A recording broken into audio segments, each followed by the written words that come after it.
प्रभात, good morning. सीधा सौदा के आज के इस फ्राइडे एडिशन में भाई साहब आप सबका स्वागत है। हालांकि कपड़े देख के तो समझ ही गया होंगे फ्राइडे के मूड माहौल में दोनों नजर आ रहे हैं। अरे ये वर्सेस बीच में कहां से आ गया? अरे नाना भैया कोई मुकाबला नहीं है, हम तो प्यार मोहब्बत की जिंदगी में बिलीव करते हैं, मिल के 20 स्टॉक्स लाने की कोशिश करते हैं। वीरो गुड मॉर्निंग। ठंडा पड़ रहा है क्या? आज सिर्फ आधी स्लीव्स में बैठे हो, ठंडा नहीं कि दिल्ली में? नहीं, अंदर मैंने वार्मर पहना हुआ है। यकीन मानिए अपन इस तो यहाँ से ठंड तूल पकड़ेगी क्या? क्योंकि पिछले 2 सालों से तो अपन वो देखते थे हीटर का तेज पड़ता था चेहरे पे, वो सब गायब है। वैसी ठंड नहीं पड़ रही ना इस बार? नहीं है, ठंड है बट कपकपी वाली ठंड नहीं है, बट पड़ेगी मेरे ख्याल से आशीष। जब वो पहाड़ों पे बर्फ पिघलती है ना, तो जब हवा चलती है तो ठंड पड़ती है मेरे ख्याल से। और 10-15 दिन तो कड़ाके की ठंड पड़ेगी। बाकी अपना जायजा लेने जा रहे हैं हम, बताएंगे आपको सोमवार को क्या होगा। कहाँ जा रहे हैं? लेकिन जायजा लेने जा रहा हूँ जरा पहाड़ों पर। ओफ, ये वीकेंड कल परसों फोटो डालिएगा। आज ही शाम को प्रस्थान। हम भी आप लोग के साथ घूम लेंगे। अच्छा, मैं दिखा देता हूँ मूड माहौल। पहले जरा पिच दिखा देता हूँ, उसके बाद वीरू से कमेंट्री भी ले लेंगे कि करना क्या है। बढ़िया रहा कल का दिन, गजब रहा। बढ़िया क्या, परसों के गेंस के ऊपर फर्दर अपटेक्स और बढ़िया 24,000, 24,200 सब दिखा दिया एक ही दिन में स्क्रीन में। 450 पॉइंट की गजब की रैली थी 2 दिन के इस तरह के। और खासतौर पे कल के पावरफुल मूव्स के बाद वैसे कंसोलिडेशन टाइप तो बनता है, और संकेत भी वहीं ले जा रहे हैं, पता नहीं क्यों। गिफ्ट निफ्टी 80-90 पॉइंट सुबह से दबाव के इंडिकेशंस दे रहा है। और उसके पीछे यूएस में साल की जो शुरुआत हुई, एक दिन की छुट्टी के बाद लौटे यूएस के बाजार, जो शुरुआत हुई वो बड़ी वॉलेटाइल थी। शुरू में एकदम तेजी आई तो 350-360 पॉइंट तक यूएस डाउ ऊपर था। फिर वो अचानक वहां से करेक्शन शुरू हुआ और 150 पॉइंट दबाव के साथ बंद हुए। तो कहने के लिए तो 1/4-1/3 दबाव है, पर डेज हाई से अच्छा खासा नॉक था। पर जिन रीजन से गिर रहे थे वो शायद हमने ऑलरेडी सुने हुए थे, पचाए हुए टाइप थे। क्योंकि उनके यहाँ वो तमाम अटैक्स जो हो रहे हैं, एक रीजन वो साइड किया गया। उनकी एक हैवीवेट कंपनी टेस्ला जो बीच में बहुत तेजी दिखा रही थी, उसका कल अपन बात कर रहे थे कि यार वो सोना BLW को रडार पर रखिएगा। याद होगा आपको सीधा सौदा में कि शाम को टेस्ला के प्रोडक्शन और बिक्री के अपडेट नंबर्स आने, वो आए थे, फीके से थे, एक्सपेक्टेशन से कमजोर थे, तो वो स्टॉक पिटा। तो वहां पे थोड़ा सा स्टॉक स्पेसिफिक और वो जनरल वो इश्यूज जो है उसके चलते दबाव था, वो तमाम अटैक्स के चलते। तो वो थोड़ा सा मूड सॉम्बर सा था। तो ऐसा कोई यूएस में कोई दिक्कत नहीं थी, पर ये सब निगलिंग वरीज थी, इसीलिए थोड़ा सा करेक्टिव मोड में चले गए वो लोग। तो हैंड ओवर ठीक है, थोड़ा सा ठंडा है। अच्छा तो नहीं कहूंगा क्योंकि यूएस भी ठंडा है, एशिया भी मिला जुला चल रहा है, अपना गिफ्ट निफ्टी भी फीका ही दिख रहा है आपको। ऐसे में वीरू कल का जो जबरदस्त अप मूव, मतलब सरप्राइजिंग, जिस तरह से आप कह लीजिए तेजी एक्सपेक्टेड थी, हो सकता है तेजी आ रही हो, लेकिन इस तरह की रैली शायद ही किसी ने एंटिसिपेट करी हो। तो उसके बाद अब समीकरण बैठ कैसे रहे और आज अप्रोच क्या किया जाए, क्या लेवल्स वॉच आउट किए जाए? बिल्कुल, देखिए सही कहा आशीष। देखिए 24,005 तक की पॉसिबिलिटी थी। मैं 12 बजे के सेट दिखा था, 24,000 पे कॉल थे, लेकिन कल सब कुछ इकट्ठे आ गया आशीष। रिलायंस भी आ गया, हाँ, आईटी भी आ गया, फार्मा भी आ गया, ऑटो भी आ गया। और शॉर्ट कवरिंग का आशीष कोई पैमाना नहीं होता। शॉर्ट कवरिंग कहां तक भी ले जा सकती है आपको। ये डिपेंड कब करता है कि शॉर्ट वाला डर कहां रहा है। वो 24,000 पे काट रहा है, 24,100 पे काट रहा है, 24,200 पे काट रहा है। सो फ्रैंकली स्पीकिंग कल 24,000 की कॉल सबसे ज्यादा बिकी हुई थी और वो कटी तो उसके बाद 200 पॉइंट हो गया। बट मैं इस बात को लेकर खुश हूं आशीष की गिफ्ट निफ्टी आज बैकफुट पे है, क्योंकि टेस्ट ऑफ स्ट्रेंथ आज ही हो जाएगा।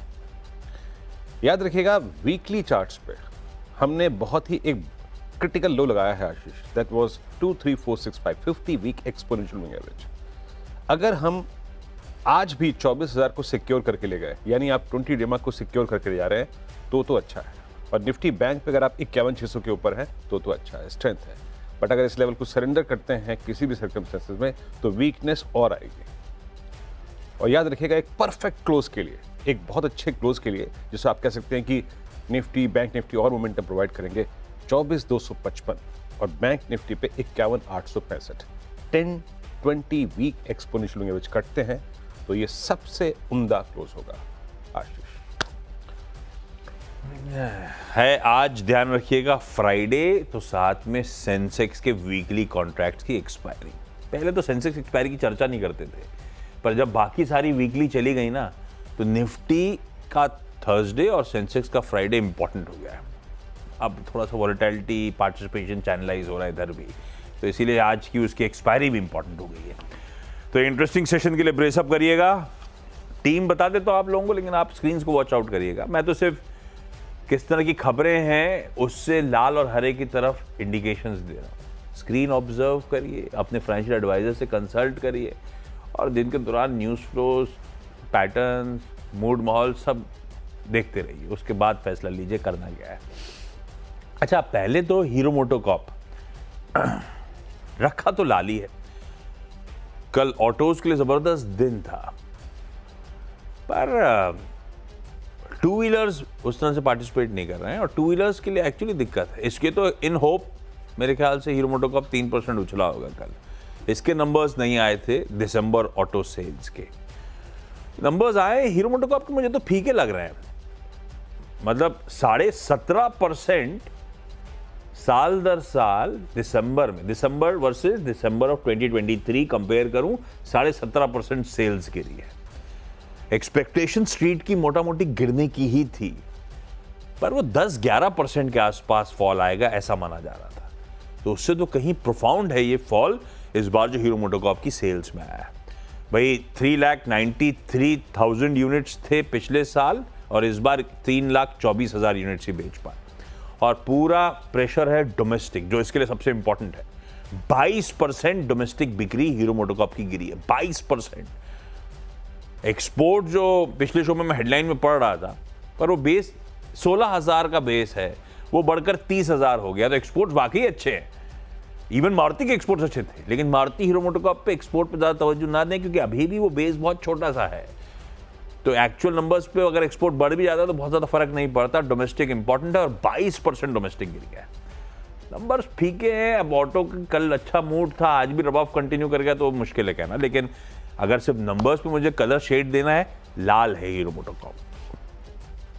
एवेन्यू सुपरमार्ट्स, कल Q3 का शाम को अपडेट आया, डिसेंट अपडेट है, पिटा हुआ स्टॉक है। मेरे ख्याल से 5,500 रुपए के आसपास साल के हाईज थे, करेक्ट होते होते आज खड़ा हुआ 3,600 पे। साल का चार्ट भी रखिएगा स्क्रीन पे। तो अच्छा खासा करेक्टेड स्टॉक है। Q3 में स्टैंड अलोन रेवेन्यू 17.5% बढ़े हैं। कुल स्टोर की संख्या 31 दिसंबर पे पहुंच गई थी 387 पे। अब इसे पर्सपेक्टिव पे रख देता हूं। 387 पिछली बार से कंपेयर करूं तो नेट स्टोर एडिशन 10 का है। 10 नए स्टोर जोड़ दिए इस कंपनी ने। डिसेंट है अपडेट, पर एग्रेसिव केपेक्स भी चल रहा है। स्टोर ऐड कर रहे हैं, तो देखना होगा मार्जिन प्रोफाइल कैसी है। वो नहीं पता अपने को क्वार्टर अपडेट में, वो जब रिजल्ट्स आएंगे तब पता चलेगा। लेकिन जो पता है 17.5% की ग्रोथ डिसेंट है। अगर आप कंसर्न थे डिमांड एनवायरनमेंट, कंजम्पशन एनवायरनमेंट को लेकर, तो एवेन्यू सुपरमार्ट उस लिहाज से तो बेहतर। पर स्ट्रीट बहुत डिवाइडेड रहती है इसको लेकर। जैसे अब रिपोर्ट भी आ गई है, CLSA कहता है भाई आउट परफॉर्म है 5,360 के टारगेट, यानी कि साल के हाई की तरफ बढ़ेगा ये स्टॉक। पर सामने मॉर्गन स्टैनली बोलता है अंडरवेट है, 3,700 के टारगेट, यानी कि जहां खड़ा है उससे ज्यादा दमखम नजर नहीं आता।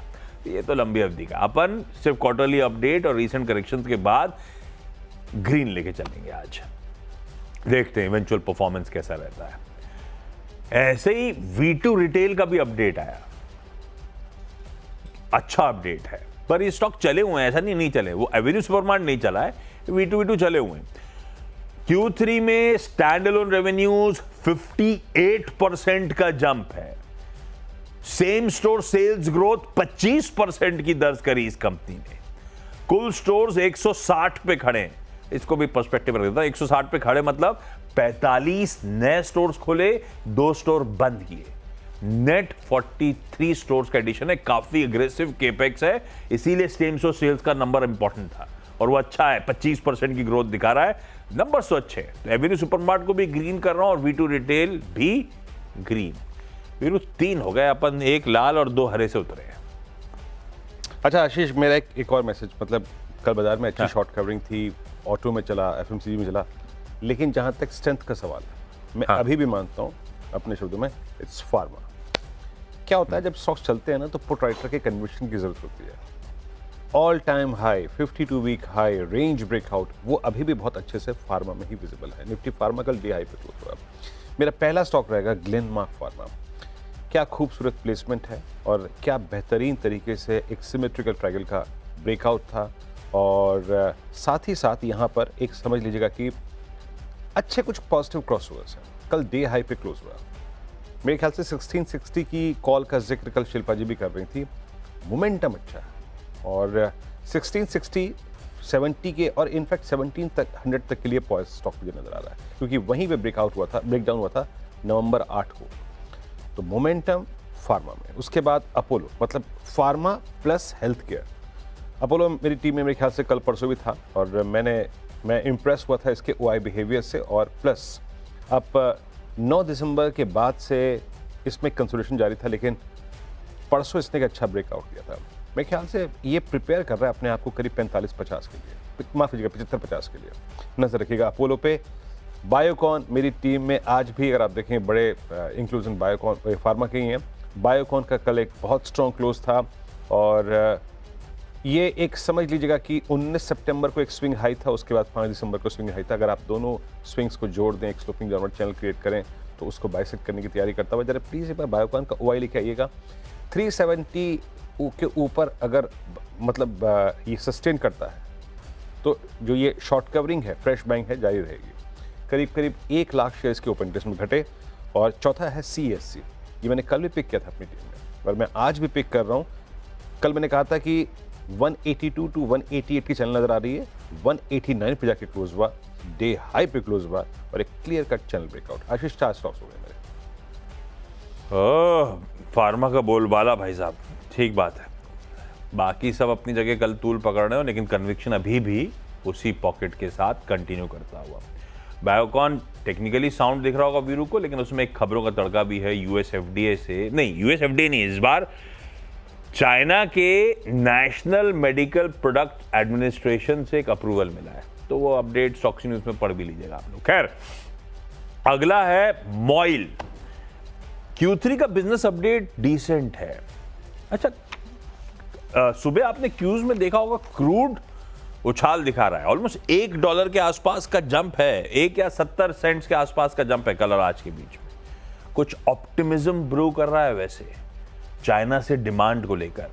शी जिनपिंग के ग्रोथ के जो कमेंट्स आए चाइनीज प्रेसिडेंट के, उसके बाद से, तो एक तो वो अच्छी खबर है कि थोड़ा सा कमोडिटीज को लेकर सेंटिमेंट्स अच्छे हो सकते हैं।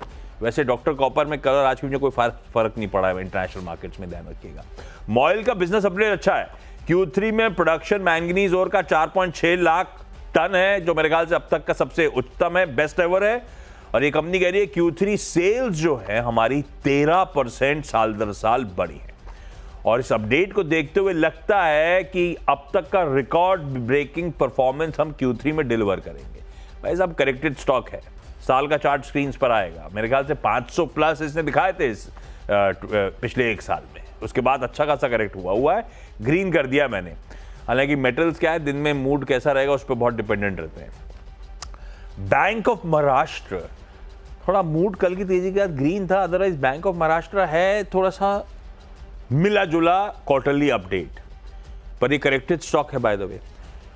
साल दर साल नंबर अच्छे लगेंगे क्योंकि कुल बिजनेस 17% बढ़ा, कुल डिपॉजिट 13.5% बढ़े, कासा 11.5% बढ़ा।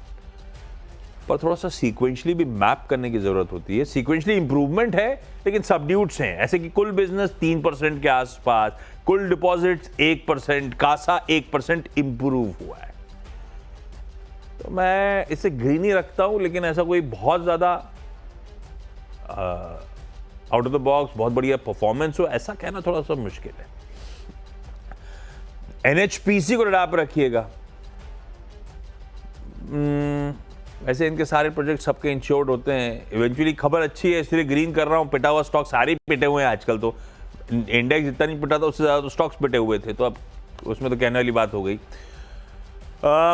जो तीस्ता वी पावर स्टेशन पे इंपैक्ट आया था फ्लैश फ्लड्स के चलते, तो इनकी इंश्योरेंस पॉलिसी के कवरेज चलते इनको 250 करोड़ का पेमेंट भाई वहां से आ गया है। ऐसा मतलब अपडेट आया कल बाजार बंद होने के बाद। एनएचपीसी खबर बढ़िया यार, ग्रीन कर दिया। 6 स्टॉक हो गए वीरू, 6 के 6, मतलब एक लाल था, बाकी सब तो हरे ही हरे। इस बीच मैं 2 स्टॉक्स अपने और रखता हूँ। दिवीज लैब आशीष कल 6144 पे डे हाई पे क्लोज हुआ। ये स्टॉक जो है ना बहुत ही बेहतरीन एक चैनल क्रिएट कर रहा है एट टॉप। ये चैनल परसिस्ट करती है 9 अक्टूबर से लेकर अब तक, और चाहे वो आज हो चाहे वो सोमवार को, कभी भी मैं अपनी टीम पेश करूं, मैं वेट कर रहा हूं इसके 6208 के ब्रेकआउट का। ये 6208 का ब्रेकआउट इसकी तस्वीर और आई थिंक ट्रेजेक्ट्री पूरी चेंज कर देगा दिवीज लैब। और उसके बाद लास्ट दैट ग्रेनुअल्स अगेन यहाँ पे 17 सितंबर से एक रेंज परसिस्ट कर रही है। उसके हायर क्लस्टर्स को अगर आप देखें इसने स्ट्राइक किया, अच्छा ओआई बिहेवियर था। मेरे ख्याल से 608 के ऊपर ग्रेनुअल्स की जो ट्रेजेक्ट्री है आशीष, वो बड़ी खुल जाएगी। मेरे ख्याल से 608 के बाद करीब करीब 638 का जोन खुल जाएगा। तो मेरा आखिरी स्टॉक यहाँ पे ग्रेनुअल्स। मैंने फार्मा पे अगर आप देखें ज़्यादा जोर रखा है यहाँ पर। यहाँ भी बच गई बीन, है ना, यहाँ भी कोई अगर आप देखें क्या करें यार, है ये अपने छोड़ते हैं, टीम पे आते हैं, साइड में चलता रहेगा। रहने दीजिए क्या करेंगे, आते हैं स्टॉक्स पे। मैं अब इसके बाद पिक कर रहा हूँ हुडको। आपकी स्क्रीन पे आएगा। हुडको का एक बहुत स्ट्रॉन्ग मूव था। ये करीब गया समझ लीजिए जब इसका डेरिवेटिव में इंक्लूजन हुआ था करीब 258 तक, फिर रिट्रेस हुआ 200 डेमा पे। इसने रिट्रेस होने के बाद बहुत एक अच्छा बेस बनाया है 1 जनवरी को, वहीं से पुल बैक किया। याद रखिएगा 240 के ऊपर सस्टेन करेगी स्ट्रेंथ, और ये मोमेंटम वाला स्टॉक है। अगर एक बार पोस्ट ओपनिंग 240 243 के ऊपर सस्टेन रहा तो हायर क्लस्टर्स इसके लिए खुले हुए हैं। एक हो गया यहाँ पे हुडको। उसके बाद मैं पिक कर रहा हूँ इन्फो एज। ये भी मतलब टेक्निकली बहुत साउंड स्टॉक, कल अपने करियर के हाईएस्ट क्लस्टर पे जाके क्लोज हुआ लगभग 88 से 78 पे। अच्छा रेंज ब्रेकआउट है और एक क्लासिकल राउंडिंग बॉटम है between I think 17 December to till date. 8900 के ऊपर की पोटेंशियल रखता है 100-200 रुपये के स्विंग का, तो इस पर नज़र रखिएगा। इन्फो एज के बाद आईटीसी।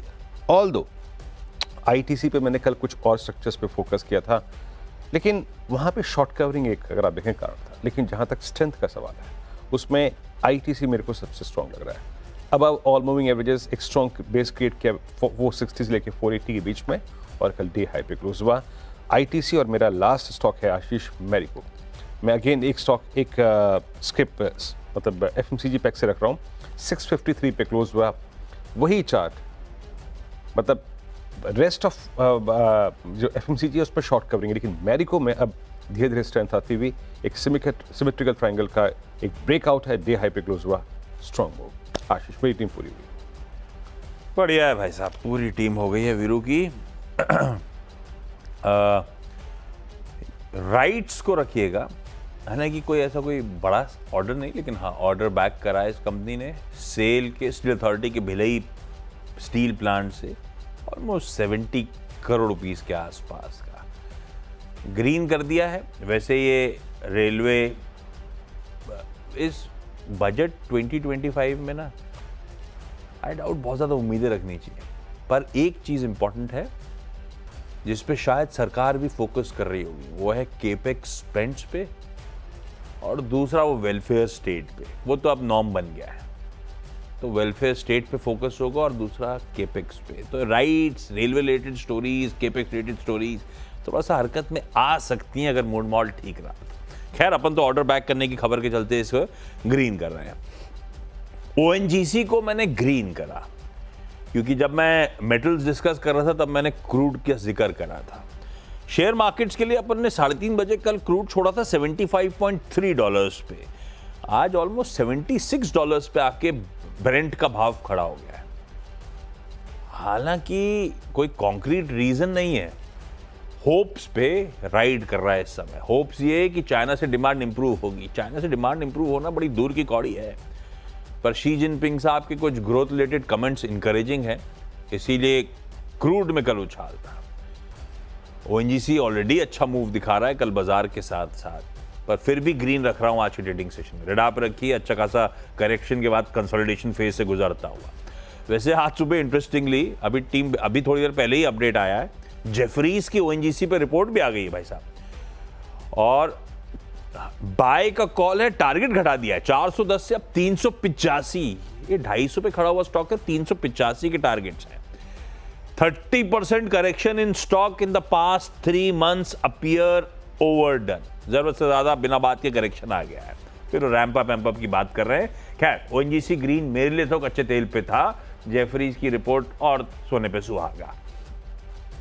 ओएनजीसी रडार पे, क्रूड रडार पे, तो इसी का प्रॉक्सी ऑयल इंडिया, छोटा भाई क्यों छोड़ दिया जाए। मेंशन कर देता हूँ ऑयल इंडिया, हालांकि ओएनजीसी से ऑयल इंडिया ज़्यादा अच्छी बेहतर चार्ट्स हैं, बहुत ज़्यादा मूव्स देता है। ऑलरेडी कल 6% उछला हुआ है, इसीलिए बहुत ज़्यादा एग्रेसिव नहीं, लेकिन रडार पर रख लेते हैं क्रूड के चलते स्टोरीज। हिंदुस्तान जिंक को फिर भी लाल ले जा रहा हूं जब मैं चाइना मेटल्स इन सब की बात कर रहा हूं, क्योंकि जो इन्होंने कल शाम को क्वार्टरली अपडेट दिया है, जो Q3 का अपडेट आया है, बहुत ही सबड्यूड अपडेट है। अगर मैं किसी मॉइल और बाकी कंपनी से कंपेयर करूं इसी मेटल स्पेस की, तो हिंदुस्तान जिंक का सबड्यूड अपडेट है। हालांकि ये स्टॉक तगड़ा करेक्ट हुआ है। साल का चार्ट रखिएगा, वो डाइवेस्टमेंट हुआ था, उसके बाद भी कोई मीनिंगफुल रिकवरी दी नहीं है। ऐसा लगा था डाइवेस्टमेंट, अच्छी डिमांड आई थी, उसके बाद रिकवरी आएगी, देखिए कुछ नहीं कर रहा है स्टॉक। पर क्योंकि सबड्यूड क्वार्टरली अपडेट्स भी सामने खड़े हैं, इसीलिए मैं इसको लाल लेके चलता हूं। पर मेटल्स पे लाल हरा ज्यादा चमकता नहीं है, वो तो मूड देखेगा दिन के दौरान। मेटल्स एक सेक्युलर रन देता है, तो लाल वाला भी हरा हो जाए कोई भरोसा नहीं। तो पर अपडेट ठंडा, इसीलिए है लाल। 10-10 संपला।